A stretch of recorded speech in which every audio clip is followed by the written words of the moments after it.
સુરતમાં વધુ એક ફ્લાયઓવર બ્રિજ લોકોને થશે અર્પણ. કતારગામથી અમરોલી તરફ જવાનો એક તરફનો બ્રિજ ખુલ્લો મૂકવામાં આવશે. સુરત શહેર મેયર દક્ષેશ માવાણી દ્વારા આજે કતારગામ ફ્લાયઓવર બ્રિજની મુલાકાત કરાવી. કતારગામ ગજરાજ સર્કલથી અમરોલી તરફ જવાના માર્ગો પર જબરદસ્ત ટ્રાફિક જામ થતો હોય છે.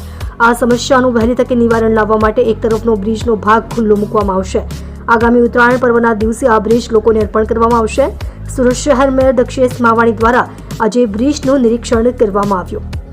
બ્રિજનું કામ વહેલી તકે પૂર્ણ કરવા માટે કોન્ટ્રાક્ટરને આદેશ આપવામાં આવ્યા. તમે જોઈ રહ્યા છો સૌથી પહેલા ન્યૂઝ આપતી સેવા ન્યૂઝ ગુજરાત, ડાયરેક્ટર અજમલ જાદવની સાથે. આજે અમરોલી બ્રિજ એટલે તાપી રિવરફ્રન્ટનો બ્રિજ છે. એ બ્રિજ જેવો પૂરો થાય સુરત બાજુ તો એક રત્નબાલા ઓવરબ્રિજનું કામ શરૂ છે.